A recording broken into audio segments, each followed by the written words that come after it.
Hola, ¿qué tal? Bienvenidos de regreso aquí a La Ley con Lim. Yo soy Henry Lim, abogado de inmigración, y con nosotros hoy está Rafael Ortiz Segura, ex juez de inmigración, y estamos hablando sobre diferentes temas de que usted escuchó como juez antes, muchos años. ¿Cuántos años fueron? 23 en Orlando. 23 años en Orlando como juez de inmigración, y estamos hablando sobre diferentes casos.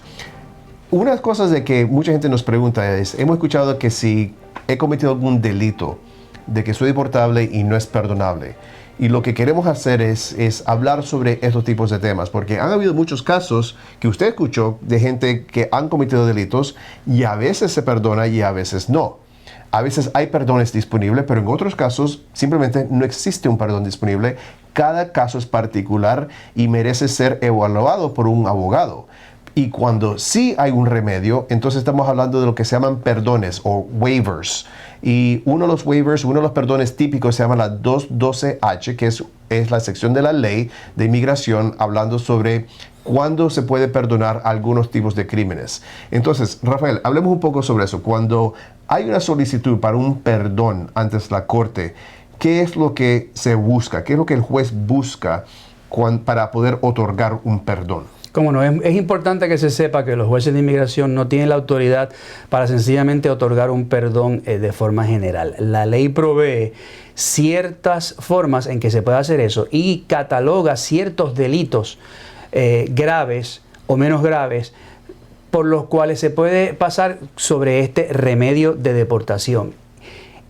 La ley provee que la persona tiene que haber vivido en Estados Unidos también un número de años, y la ley provee que para que ese delito sea uno de un tipo que no sea de una seriedad, de una gravedad, que pueda ser contemplado a la luz del perjuicio que el familiar de la persona que está en Estados Unidos, ciudadano americano o residente permanente, tendría si fuese esa persona que cometió el delito e inmigrante deportado a su país. Por lo tanto, es como un caso de asilo porque tenemos que evaluar la credibilidad, es como un caso de cancelación porque tenemos que evaluar factores como el tiempo que ha estado la persona en Estados Unidos, su vida, su buen carácter moral, definitivamente los vínculos que tiene con personas en Estados Unidos, el tamaño de su familia, etcétera, etcétera, los trabajos que ha tenido, y todo eso tenemos que entonces considerarlo a la luz de el perjuicio que sufriría este familiar si esta persona fuese o no deportada.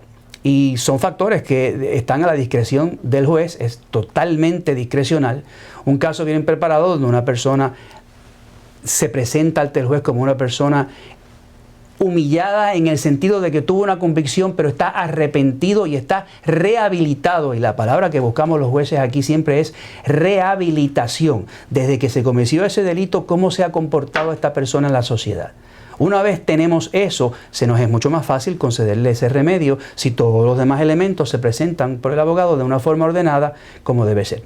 Ahora, la rehabilitación, cuando uno ha tenido algún delito, ¿verdad? Pero después de ese continuó a cometer diferentes tipos de delitos.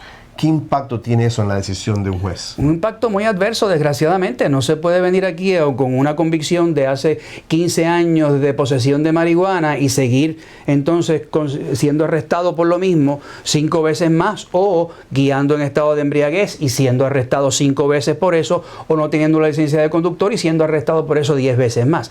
Todo eso influye negativamente. Si la persona se muestra realmente rehabilitada, va a tener posiblemente una posibilidad de éxito, pero un reincidente, que es como le llamamos a este tipo de situación, a este tipo de personas, se nos hace muy difícil a los jueces porque vamos a decir, esta persona no merece ser mi vecino, no merece ser residente de este país porque completamente desvirtúa el propósito de las leyes de este país.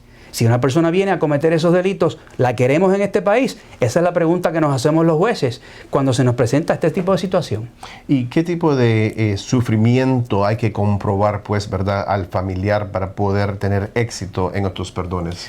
La separación de una familia ya evidencia un sufrimiento. Definitivamente un padre y una madre y sus hijos que se tienen que separar, y esto lo estamos viendo con las detenciones que están habiendo ahora, eso es un sufrimiento.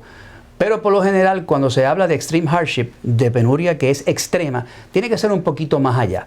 Esa separación tiene que ir acompañada con la inhabilidad de poder proveer sustento económico para esos familiares que se quedan aquí, la inhabilidad de proveer un techo, la inhabilidad de proveer una educación y la inhabilidad de proveer una vida como la que tenían cuando el inmigrante estaba aquí. Por lo tanto, son todos esos los factores que tenemos que evaluar los jueces cuando estamos viendo este tipo de casos. Y también las condiciones del país de uno, ¿no? Las condiciones del país de origen son sumamente importantes, porque si vamos a regresar a esa familia conjunta porque la esposa y los hijos no se quieren separar, sino que se quieren regresar hacia allá, esos son factores importantes que los jueces consideramos. Lo que pasa es que muchas veces la esposa o el esposo y sus hijos deciden no regresar con el inmigrante y quedarse acá, porque aquí obviamente las condiciones son mejores, y por lo tanto tenemos que evaluar si esa separación va a ser o no buena para la unión familiar o si va a ser detrimental a esa familia. Y ahora, hemos hablado sobre documentación. ¿Qué tipo de documentación uno busca como juez que le entreguen para que le otorguen estos perdones? Definitivamente, si ha sido una persona que se ha comportado bien en la comunidad, buscamos evidencia de eso. Y eso se puede evidenciar, por ejemplo, una persona que visita la iglesia puede traer documentos de su pastor, de su sacerdote, puede traer documentos de su patrono, de que se ha comportado bien en su trabajo por un tiempo, tanto que es una persona indispensable para el patrono, como arrendatario que siempre ha pagado a tiempo, que no tiene deudas, que todo lo paga bien, que cumple con sus obligaciones de contribuciones, porque hay que pagar contribuciones en este país.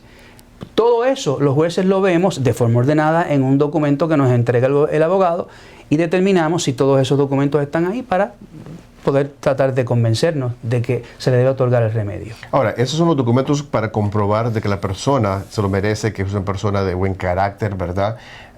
Pero también hay que entregar documentación sobre el sufrimiento actual. Entonces, ahí nosotros, por ejemplo, cuando yo hago estos casos, lo que a mí me gusta entregar son documentos de los médicos, de los psicólogos, de las maestras, de los niños, ese tipo de asuntos, los reportes del país, los consejos hacia los propios ciudadanos americanos de viajar a estos países. ¿Qué se piensa de estos documentos? Todo eso es importantísimo, pero lo mejor es el testimonio. Si esa esposa puede testificar, si ese maestro de ese niño puede venir y testificar, fenómeno. Eso sería lo mejor que podríamos hacer. Si ese sacerdote o ese pastor puede venir y testificar, si la comunidad entera puede venir a testificar, y lo hemos visto muchas veces, el juez se impresiona favorablemente con eso. Bueno, amigos, ya ve la importancia de la preparación. Lo hemos hablado en este programa varias veces. La preparación es la única manera de que uno puede controlar. Es lo único que uno puede hacer para mejorar su oportunidad de ganar el caso. Nada es garantizado, nada va a ser fácil. Pero lo que uno sí puede hacer es prepararse. Y para eso estamos aquí en Lim Law. Y le quiero agradecer muchísimo a toda nuestra audiencia que ha escuchado este programa. La Ley con Lim, siempre estaremos aquí para la comunidad. Recuérdese suscribir a nuestra página en YouTube, donde usted puede ver estos capítulos. Y muchas gracias por siempre estar aquí con nosotros con Lim Law.